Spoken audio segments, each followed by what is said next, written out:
Welcome to 156 of Reality of Wrestling. Below you will find the link so you can take a look at it for yourself. I did not see 155 because it was quite busy last week with the previews, with WrestleMania, doing all the stuff that I did. I did a lot of videos, so I didn't really get a chance to look at it. So, getting a little information from last week was actually very good.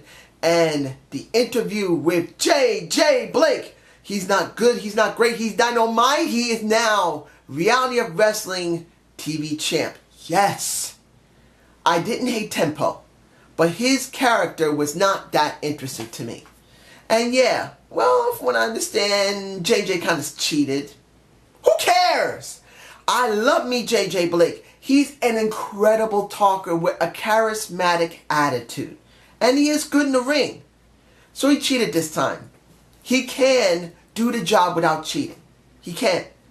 I'm just hoping he holds on to that title for a little while. That is my thing, ladies and gentlemen. I want to see him hold it. The interview was beautifully crafted by him. He looked at the camera. He made you feel like you were the most important thing as a heel.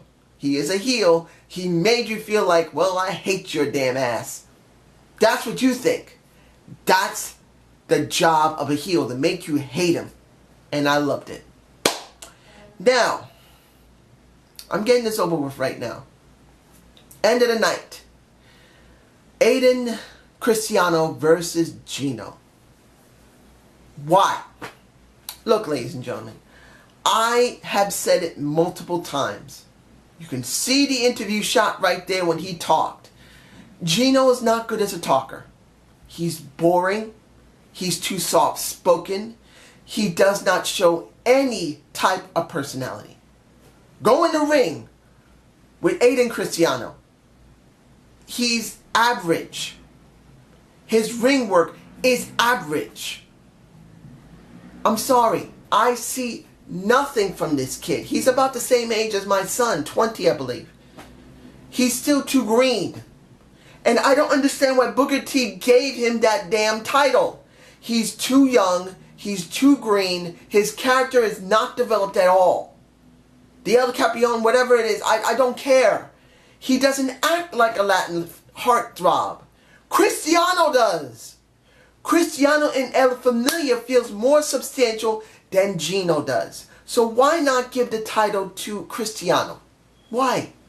I'm more interested in seeing Cristiano as a champ than Gino as a champ. And it's not because Gino's Spanish, and I don't really speak Spanish. I may be part Spanish, but I don't follow Spanish culture or anything.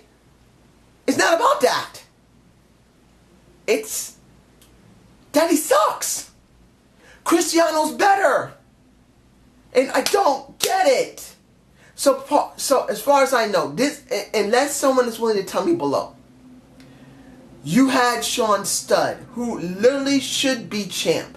He destroyed Gino, but he didn't get the title. I don't know what happened last week.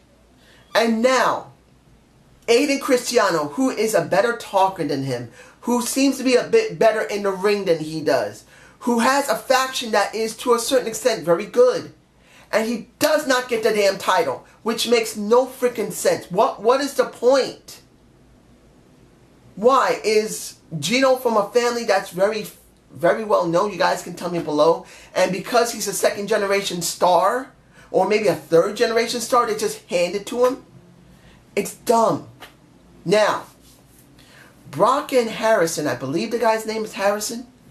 I could be wrong. I haven't seen the guys in a couple of weeks at least. So I've forgotten what the guy's name.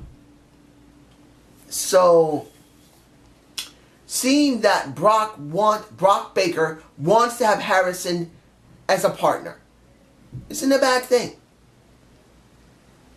Brock Baker is kind of charismatic, so I could understand if he's trying to get some muscle on his side. It would make some sense. Give him a folder full of 50, well, not 50, I think $5 bills. 5. Couldn't you use a couple of 50s? Unless that was 50s, it looked like $5 bills. The brand new large $5 bill where it printed 5. It's understandable. But I don't know if they would make a good team. Now here's something I think could become a good team. Jason versus, what is it, Tyree Taylor. Now, I've said something about Tyree Taylor before, and I've said pretty much he looks like a fan who really doesn't seem to should be there. But if he is going to be there, put him in a position that makes sense. As a singles competitor, he's not that great. You look at Jason, which is Jason. I wish they would stop doing the Jason crap. He looks good, but he's just not good by himself. Not every wrestler who's his size is good by himself. In many cases, they're better off being in a tag team and then trying to build up some type of charisma that way. So, Brock and Harrison, yeah, you might get somewhere as a tag team with them. But I think Tyree Taylor and Jason would actually be better. But that's just me. We did not see anything from the Diamonds. Unless I missed it, we didn't see anything from the Diamonds. That's kind of sad. That's just me. Finally, the thing we're talking about. Cool no more. Finally. Finally. I don't know why they dragged this out for so long. I know the tapings can be a little complicated trying to schedule it properly. But I felt like this should have done at least 3 weeks ago. Easily 3 weeks ago they could have done this. The longest could have been 2 weeks ago. This is just dragging it out. But you got Nomek and Hendricks versus the Cool of Bartek and Cole. And what do we got? I have to say that Gilmore and, Przowski did a good job. They tried to hype up what was so important about the Cool being together, why they were great together. And then Gilmore made it very clear that, hey, look at Cameron Cole. He just wants all the spotlight, which he did.